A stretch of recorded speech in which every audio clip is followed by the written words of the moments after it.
Happy Friday, CAA family. I'm Karlie Smith here with our CAA Hoops insider, Monika Moore, talking hoops as always. And Monika, we know this about CAA basketball.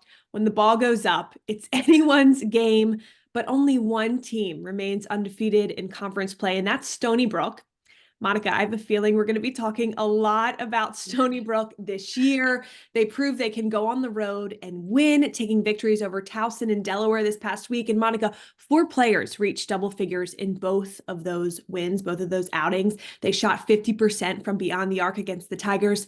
That's really hard to beat. So how much of a complete product do you see Stony Brook putting on the floor right now? I have to tell you, we previewed this last week. We thought they had a very tough week ahead of them. It's hard to beat Towson on the road. It's hard to beat Delaware on the road. Yes. Stony Brook delivered, but these were not easy games. They were tested. Their backs were against the wall. They had to dig deep. I thought they showed so much grit. If you look at the Towson game, they were down by 1 in the fourth quarter, and then they close out the contest on a 9-0 run. I think that tells you everything you need to know about Stony Brook. Gigi Gonzalez was absolutely fantastic. If you just look at the box score, you see that she scored 30 points. That's a new career high for Gigi Gonzalez. That's absolutely tremendous. But what you don't see from the box score is that she scored 11 of Stony Brook's last 13 points. Wow. So she was absolutely clutch. She came up big when Stony Brook needed her to. That tells you what you need to know about Gigi Gonzalez. But Karlie, you said it. It's not just one player for Stony Brook. It's not just 2 players. They are a complete team right now. We've talked a lot about Kari Clark, who had the double-double against Towson. We've talked a lot about Sharice Pittman. And what about Janae Brantley coming up big off the bench, 8 points and 2 steals? Very impressed with her. Then you look at the Delaware game. I think the storyline was very much the same. Again, showed great grit and resilience.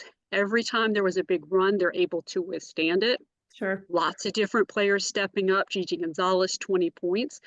But to put a finer point on what we've been saying, the Seawolves had 36 points off the bench. A lot of that's Victoria Keenan, a lot of other players too, who stepped up really big. Stony Brook right now 6-0 when they have 4 or more players in double digits. They are such a great team. That is the number one word that you would say when you think about Stony Brook. And we're talking championship caliber program, which leads us into our next team, because I want to talk about our defending CA champs, Monmouth. The Hawks are 2-1 in league play. They've won 7 of their last 8 games. This is a team that can defend. They go to work on the glass. They share the ball. They just shot about 43% from the field as a team in their win against the Cougars. So what about this group raises so much excitement for you, Monika? I think the first thing is their ability to rebound, because you look at the rebounding numbers and they are absolutely impressive.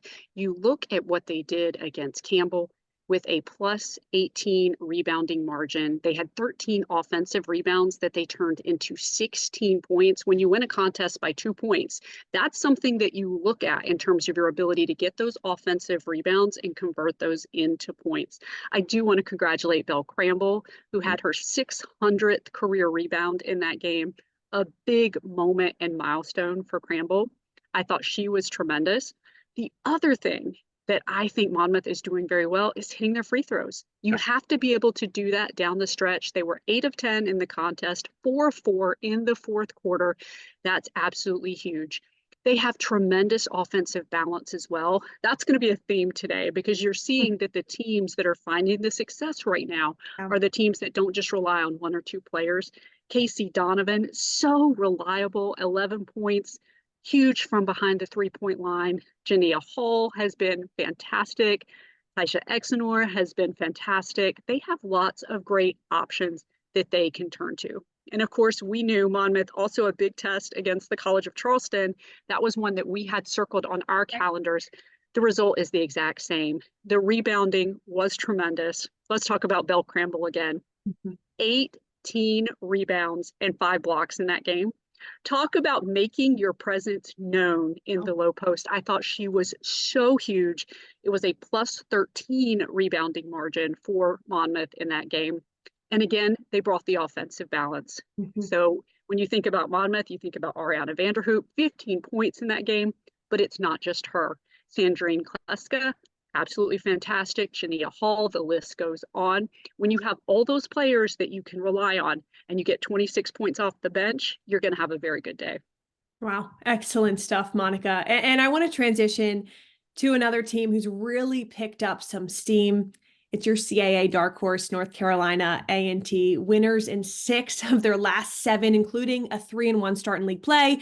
They're going to compete in every single game. And man, they're really just a tough out. That's for sure. So what impresses you about Terrell Robinson's group?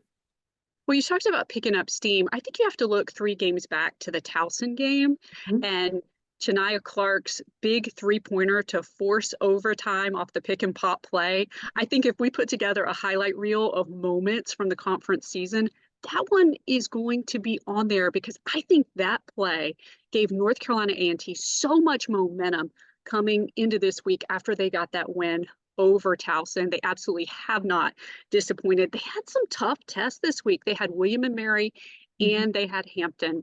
And I think you see a lot of similarities between what we're talking about with Monmouth with this North Carolina A&T team because they can absolutely rebound the basketball.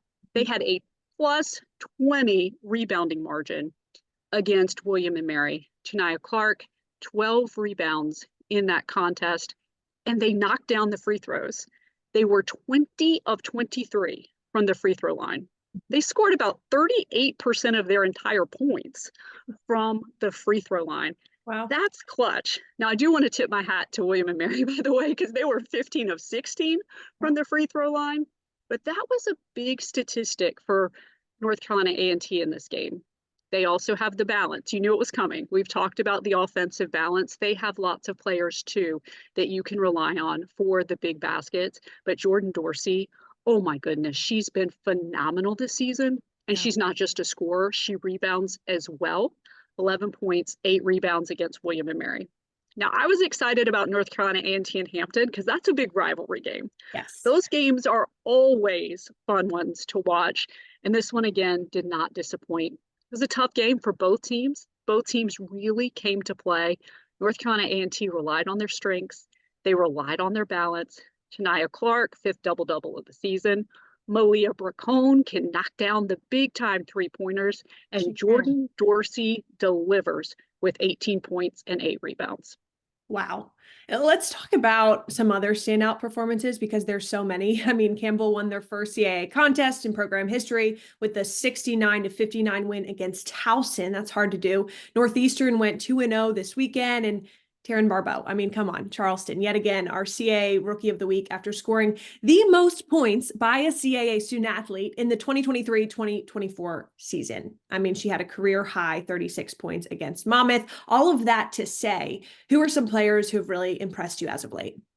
I feel like we could talk about this for an hour, but if we have to pick out just a couple, I've already talked a little bit about this player, Christabel Izuma, for Campbell. I think she is outstanding, had 24 points against Towson. She is so reliable. She's so steady. I think she is a true standout for the Camels. Yeah. And another one that stood out to me was Gemma Nunez. She had a career high 12 points, but she absolutely filled up the stat sheet against the Tigers. So I think she's one to keep your eyes on for Campbell. Now, for Northeastern, I think for people who have been longtime fans of the Women's Basketball Insider know that I'm a big fan of Deja Bristol. That has not changed for Northeastern. And again, she had a huge week. She really is a player that can score consistently, big-time buckets for Northeastern, has been great this season. I think she's one that we're going to continue to talk about as the season progresses. And Darren Artagon, talked about her a lot last year. She's not just a shooter. She's not just somebody who can score. I thought she was going to have a triple-double against UNCW because she does so many things, and she does so many things very well. Yeah. And then finally, you mentioned her for the College of Charleston, Taryn Barbeau. Seems like she just gets better and better. She has already had at least 5 games this year where she has had 20 or more points. Wow. But to score 36 points in a contest as a freshman, the future is so extremely bright for her. I cannot wait to watch her career unfold. The future is bright for Taryn Barbeau. The future is bright with CAA women's basketball. Week 3 of conference play is coming our way. What are some of your must-watch games on the horizon? I think one of the big teams I have my eyes on this week is Delaware because Mhm. they have a tough week coming up. They have William and Mary and North Carolina A&T on the road. So those are going to be two tough tests for the Blue Hens. And another one that I absolutely cannot wait for, Monmouth Drexel on Sunday. I think that is one that is must watch in terms of games this week. And finally, the College of Charleston. They've got some tough tests as well on the road. They're going to play Stony Brook.